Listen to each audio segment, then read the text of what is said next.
بسم الله الرحمن الرحيم والصلاة والسلام على سيدنا محمد. معانا النهارده يا جماعة عربية اتش دي الجمل 2010 اللون السيلفر. بسم الله.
بسم الله ما شاء الله، ربنا يبارك لصاحب النصيب يا رب. عربية اتش دي الجمل 2010 يا جماعة، زي ما انتم شايفين اللون السيلفر، غمازات في الرفارف، الشماس النيكل، الجلود بتاعتها، المروحة، حالة الكاوتش بسم الله ما شاء الله، مستنقشة زي ما هي يا جماعة.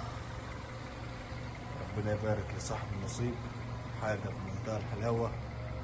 الكاميرا الخلفية والليدات على النمر الخلفية، حالة الصالون من الداخل مع بعض، حالة كويسة جدا جدا جدا. ربنا يبارك لصاحب النصيب. الأربع الأوكر نيكل، الأربع أبواب، حالة الصالون يا جماعة. ربنا يبارك لصاحب النصيب. العربية بتتكلم عن نفسها. رقم الشاسيه بتاع العربية، اوبشن العربية يا جماعة من الداخل واحدة واحدة. عندنا هنا تحكم في الباب بالكامل، تحكم في الإزاز والسنتر لوك، تحكم في المرايات يمين وشمال، تحكم في الإضاءة الداخلية، عداد 98، صورة الطارة، الشاشة معانا، الكاميرا الخلفية، المكيف، تحكم في البكر، الوصلات، الساعة الرقمية، المراية الاتش دي، الليدات الصالون الأمامية والليدات الخلفية معانا. ربنا يبارك لصاحب النصيب. اتفرجوا على نظافة العربية يا جماعة من الداخل، حاجة في منتهى الروعة. ربنا يبارك لصاحب النصيب يا رب. اتش دي 2010 ديلوكس. ربنا يبارك لصاحب النصيب، والسلام عليكم ورحمة الله وبركاته.